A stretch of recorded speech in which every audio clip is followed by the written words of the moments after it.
Things are getting a little weird at Marvel. We're going to talk about that and more on today's episode of the Geek Watch podcast.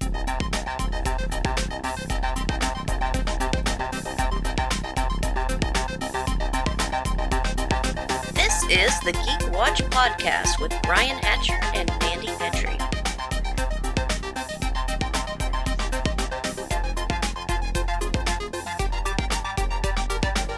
Greetings, Geek Watchers, and welcome to episode 168 of the Geek Watch podcast. I'm Brian Hatcher, and with me, as always, Geek Watch's own resident geek goddess, Mandy Petrie. Hello, Brian.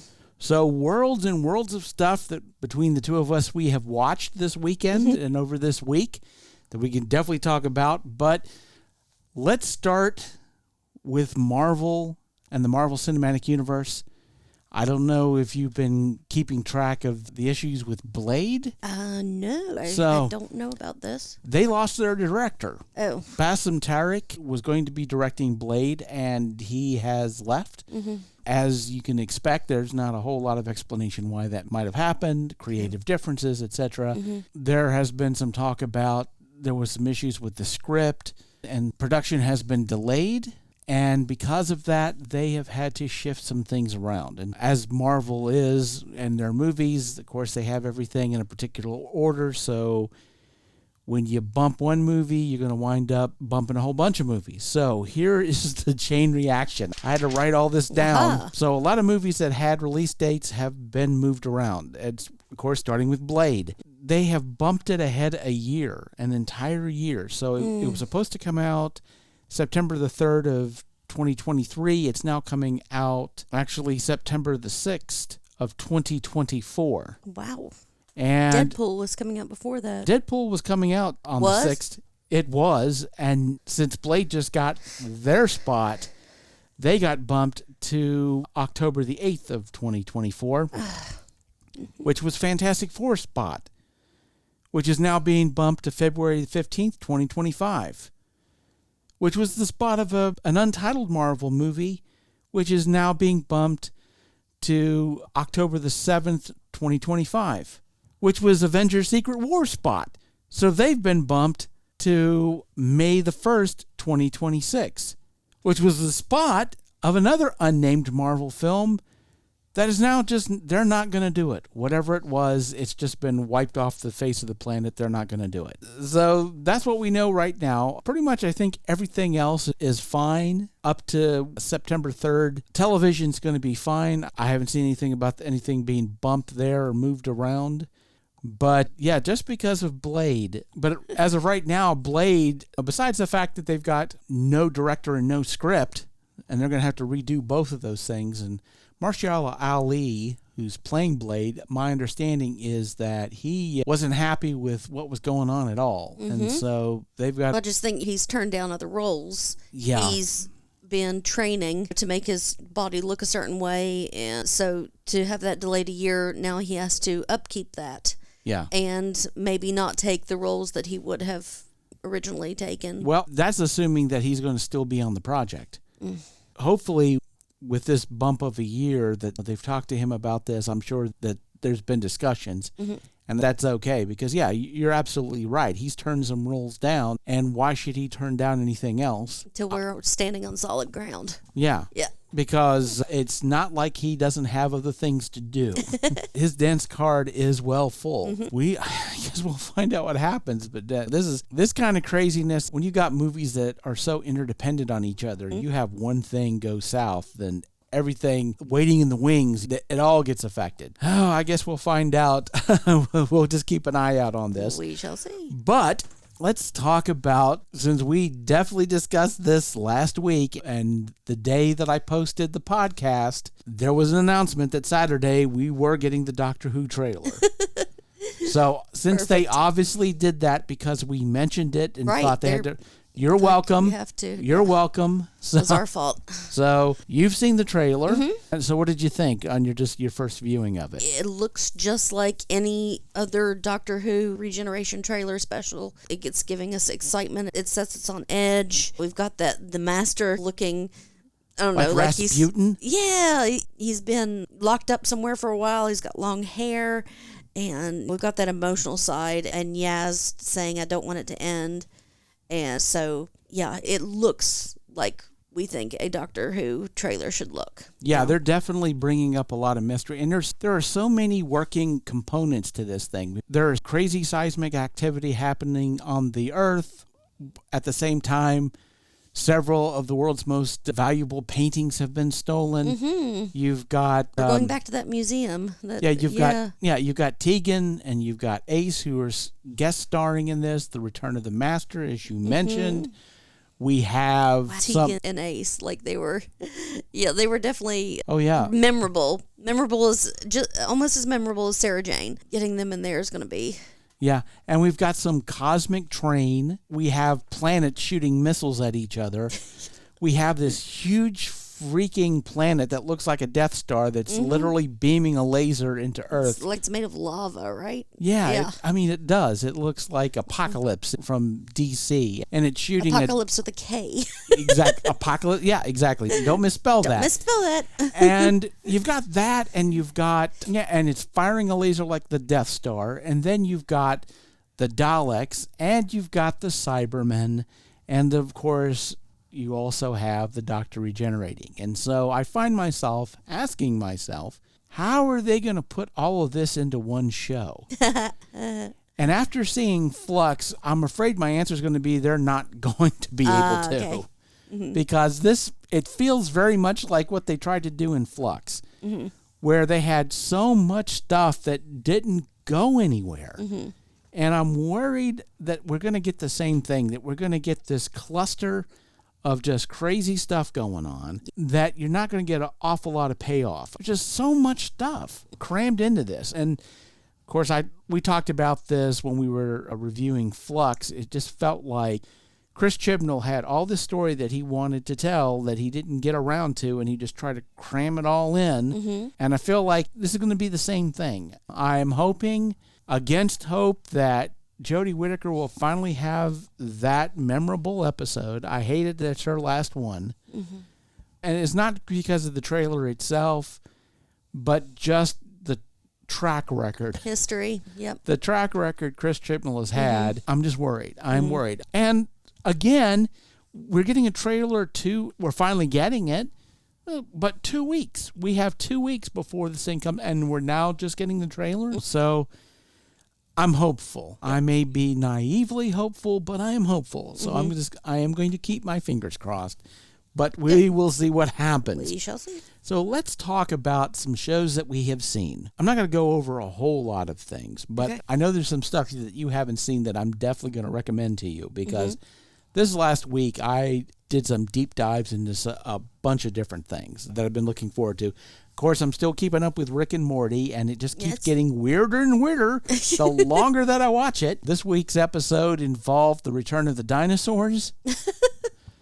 And that is the least weird part of this entire episode. All right. Because they came back. They were shocked that monkeys went bald. Obviously, since we don't really want to do anything, it's fine. They'll take back over. It's okay. So they took back over, and Rick hated it because there were moments where they were very much smarter than he was. They gave up portal travel a long time ago because it was silly, but they said, we'll give you a portal gun, and it works better than yours. In fact, it's not some weird green blob thing. You can actually look through the portal and see what's on the other end, so you don't step into it. That's brilliant. And like Rick, well, he may be a genius. He's not that smart. He does stupid stuff all the time. Oh, yeah. So well, and of course, the first thing he did was he destroyed that gun, because who wants it? But yeah, there was a lot of just weird stuff in that episode, which I really enjoyed. We had been talking a little bit about Hellraiser. I finally got to see the new version of Hellraiser on Hulu. Okay. And it's definitely its own thing. Okay. It is very much beholden to the original story, maybe more than the first movie was. There's a lot of parts about it that are new that I enjoyed. I love the fact that the puzzle box actually has 6 different configurations, and they're all named. Oh, Traditionally, the box has been known as the Lament configuration, just the square box. And it seems incredibly easy to open for being a portal to hell. Well. What's really interesting is that's like the first configuration. So there's like the Lament configuration, there is the Leviathan configuration, which is the last one. And Basically, how you wind up opening the box is it requires a little bit of blood. So as you're working the box, once you've solved it, a blade will pop out and cut you. And the person who gets cut, the Cenobites show up, and they take that person away as the offering. And once you go through all 6 phases and you get to the Leviathan configuration, which I don't know if you've watched any of Hellraiser, any of the original movies, but if you remember the second one, the double pyramid, that's the Leviathan configuration. That's the last configuration of. And once you reach that, then the Cenobites come and they give you a wish, a desire, based off of one of the configurations of the box. Love is one of the configurations. Resurrection is one of the configurations. Interesting. It's been many a year since I've read the story. Yeah. But I can remember before he opens it up, he has like jars of all kinds of bodily fluids around him in case he needs them.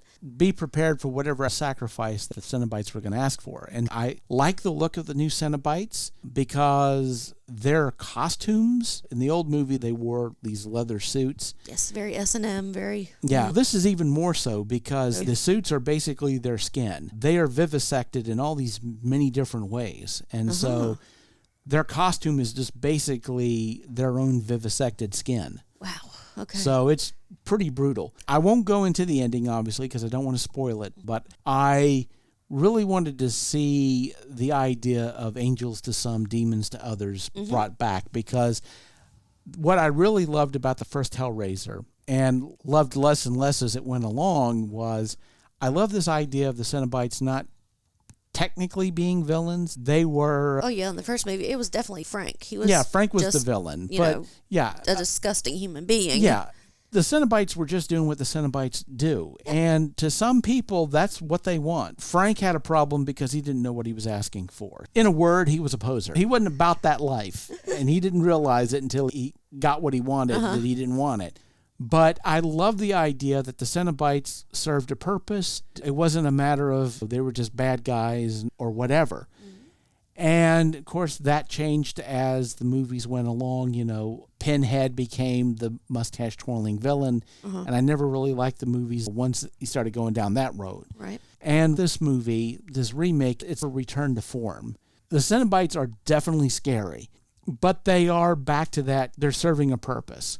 That really ties into the ending of the movie, which I really enjoyed. Like I said, it was a return for me to what I really loved about the original Hellraiser. It's its own thing. There's certainly differences to it, but I enjoyed it and definitely will recommend you seeing that if you ever get a chance. Let's talk a little bit of Walking Dead. I am caught up, and matter of fact, I'm like one ahead. Didn't even realize it had started. Yep. But I've been watching this, and again, they are this latest episode, which will be airing this Sunday. They are continuing this theme of starting every show with like a little montage and a narration. Okay. And just reflecting on the history of the show. Okay. And things are going down. That's all I'm going to say. Things are going down. But here's the thing, because you can see that there are certain forces that are being aligned that are going to be bad for our friends. And, of course, we already know that Daryl Dixon is off the board. He's got plot armor. Negan and Maggie have plot armor. And that's about it. So the question becomes, who isn't going to make it to the end of the series? And we've already seen a couple of situations where it's like, they ain't going to make it. They ain't dead yet, but they ain't going to make it. Okay. And I realize that except for the small handful of people that have plot armor, nobody else does. And it's not even that they could kill anybody. The fact is they could kill everybody. Okay. Everybody could die on this one. Carol's not going to be on that show anymore. Her luck could run out. Yeah. You know, zombies could tear Judith limb from limb and throw her body parts in the air like confetti. Anything is possible. Anything could happen. And especially with this last episode, I will just say that if you still haven't forgiven Eugene for his dalliance with the Saviors, you might enjoy this last season, because I don't think he's going to make it. Oh, wow. Okay. But I guess we will definitely find out. Yes, so. I know you've seen a little bit of Interview with the Vampire. I know you haven't seen all of the third episode yet. Right, yes. And, I love the third episode because of all the tie-ins to, again, Louis trying to be in the human world and trying to reject the vampiric side of him. Yes. He wants to be more human. And how it all just goes south in the end. It just ends really badly. Which you'll have that to look forward to. I do. I really do look forward to it. This show is just, it's so gorgeous in everything. In the speech, in the look, in the sounds, the music, and everything is just so gorgeous about this show. Oh, yeah. It's so well constructed. And what's really great about episode 3 is that you're going to see the introduction of a character that we, of course, if you know the books, you've been waiting for. Okay. So we were wondering how that was going to go, because some things that weren't okay in the 70s but are okay now, you can put in some things that were okay in the 70s are not okay now. Yeah. And one of them is if it's the character I'm thinking of. Okay. How are they going to handle that? Because that's not acceptable now. One thing, and it reminds me that we get our best history lessons from TV and movies. We really do. They've done their research. All this stuff I had never heard about, that only working ladies of certain color could be on this side of the river, and just the ridiculousness of that. And it wasn't that long ago, and I love that Louis wanting to support the Doughboys going off to World War I. Oh, yeah. And he definitely supports one in particular. Okay. We'll just say that.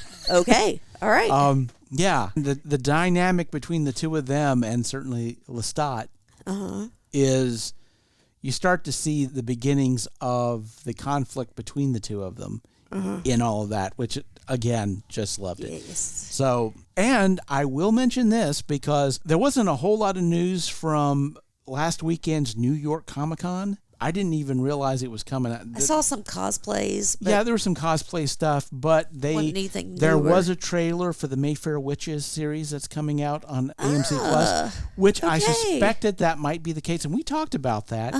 But the fact that the Lestat at the beginning, you have that little title for the Immortal Universe. Yes. So apparently they are going to be developing it, and this is the next step. We're getting the Mayfair Witches and Lasher and all of that. So that's get Marius. Ooh. Yeah. I wonder if they will go with the classic Marius of what we know, or are they going to alter him like they have for this universe? Oh, it's very possible. So excited! I can't There's wait. so much stuff. Now since we're talking about things that are exciting, I have to talk about this, and I am definitely going to give you my highest recommendation to watch this. Last weekend was Werewolf by Night. I did watch Werewolf by Night. You did watch this. We can talk about this. I completely forgot about it. Yes. Oh my goodness. We can definitely talk about this then. I loved this so much. Yeah, it was that great homage to those old movies, and then it's all black and white, and that one thing glows. And oh gosh, if I could have a whole season of Ted, and I understand Ted is expensive, but I love, and the way they gave it away. They hinted at, he walks in and they said, you never know if you're a monster and you land among their midst, and and everyone did such a good job, and the puppet corpse. This was just a fun movie. Oh yeah, it was really wonderfully filmed, even though there is a decent amount of CGI, because there has to be. Right. I love the moments when they had the practical effects. I love the transformation, how they did it with Shadow, and the fact that was all practical effect. There was not one bit of CG. They did it old school, where and his design looked exactly like classic Wolfman. That's what we expect to see. Yeah, absolutely. Or Karloff, or was that you're talking Bela Lugosi? Oh, you're talking about his design based on the old Wolfman. Oh, you're talking about Lon Chaney Jr. Lon Chaney Jr. Okay. Yes. Okay. So, although yes, Boris Karloff did play the Wolfman at one time. Okay. Later on. All right. But yeah, I love that. I loved Elsa Bloodstone. Man, she was bad A. Yep. And I loved the old school part of it. I loved all the black and white. I loved how well it was shot. It was very anachronistic. You feel like you're in the 1800s, but we've got these zap sticks and everything going on. So it feels like certain things are just out of place, but it works, and that's really cool. Well, so my understanding is this is the modern world. It's just because of the fact that you have this long tradition, and when people are traditionalists, they live in the past. Right, yep. And so that's why we have the look that we do. But yeah, Ted, a.k.a. Man-Thing, Oh, is that Man-Thing? Okay. That's Man-Thing. Oh, all right. The way he was brought to life was amazing. And I love that they gave him the burning touch right out of the comic. He who knows fear burns at the touch of the Man-Thing. It's like an old radio host. Yeah, Who knows the evil that lurks in the hearts of men? The shadow knows. I loved all of that. And, of course, part of it, too, was it was just so well shot. It was so wonderfully designed. It was beautiful. I know a lot of people said, God, I wish it would have been longer, and I understand that. But for me, it was the perfect length. I think so, too. It was like a novella.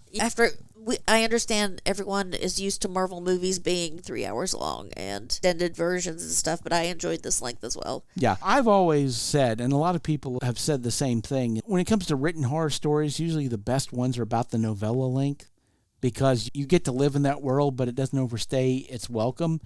And I think the 1 hour special was absolutely perfect. I think it was the perfect length. We got everything that we wanted out of it. It didn't overstay its welcome. It didn't need any kind of padding. So the pacing was perfect. You didn't have to slow down the pacing to get your full run time. That reminds me of a TV show that I would like to recommend once we finish about. Okay. But, I just loved everything about it. And it was wonderful. And I don't know when we're going to get a chance to see these characters again. Right.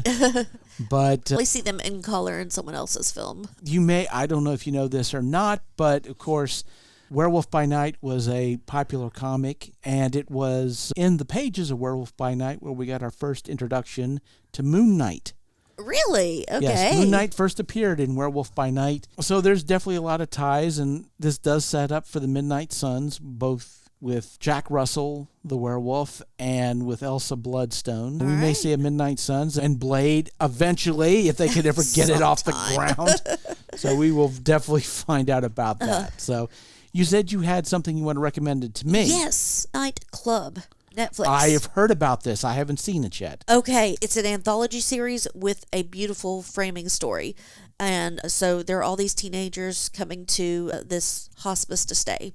These teenagers they're all terminal. So they get together at midnight and tell stories, but the stories are then acted out much in the vein of Are You Afraid of the Dark? But the same actors play the characters in the story. Oh, okay. And so you do get that perfect short horror story, but you also have this overarching story that's going on right along with it. So they meet, one of them tells a story, and then we'll have a little bit more of their story about this place where they're staying. Is there something going on? And horror royalty, Heather Langenkamp, is also in this show. Oh. So yes, I highly recommend it. Well, I'll tell you what, Netflix, they're dovetailing October really nicely because they brought that at the beginning, and then, of course, Guillermo del Toro's Cabinet of Curiosities is going to be the last week. Oh, I cannot wait for that. Yeah, we got Andrew Lincoln in one of the episodes, and Crispin Glover is going to be in one of the episodes, Pickman's Model. There's a couple of them based off of H.P. Lovecraft. So Pickman's Model, probably the most famous of the Lovecraft short stories. Okay. And I can see Crispin Glover playing that twisted artist in that. So I'm definitely looking forward to that. But we got to talk about the season finale of She-Hulk. So, what do we say about this? It was just on par, on perfect, calling out Marvel on their crap, and Kevin Feige. There is no Kevin Feige. I don't even know where to begin, Brian. I love this so much. It's beautiful. Forget fourth wall breaking. We're breaking the fifth wall. We're getting out of the screen. Man, I loved it. Yeah, if there was ever shark jumping, this was jumping the shark. They just said, screw it. We're just going to do whatever at this point. It was probably of the run of the She-Hulk comic, it was probably the closest to how much they jumped the shark in that comic. And when it was the silliest thing ever. I did very much love the beginning with the remake of the TV show opening. Yeah, that was great. And when the finale, and I'm doing air quotes when I say this, the finale started, I was at the same place where Jennifer was. I'm like, what the heck is all this? This is not where this is going, right? This is the word. Oh, this is terrible. Yep. This is actually horrible. And then my screen kicked off, and I'm like, "What the heck happened?" And then it was great. Oh, there we go. We need that. That's what we need. Yeah. So Marvel we're back disassembled. Yeah, exactly. She breaks out of the menu screen. Yes. The Disney Plus menu screen. So goes to a different show. Oh, yeah. I loved it, Brian. I loved it so much. Yeah, this is going to be, I got to tell you, this is going to be a very polarizing episode. Because you're either going to love the heck out of this thing, or you're going to think it was the dumbest thing ever. Either way, there's arguments for both. There really is. This is an episode you absolutely have to buy into it. You have to. And I think I've said this before. I don't consider it a weakness of the show just because this is what they were trying to do. But since everybody was so used to the episodic nature of the TV show, and the fact that they did everything they could to make this look like the type of show that it was, the weekly sitcom show where you have to tie it up in the one episode and you don't get a lot of carryover.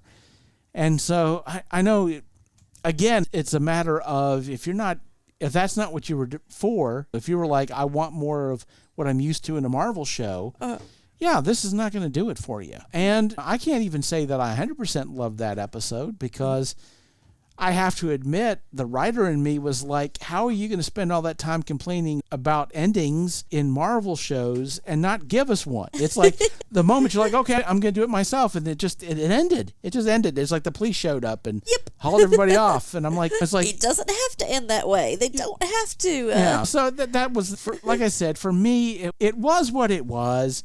And you're either gonna buy into it or you're not. That's the bottom line. You're either gonna buy into it or not.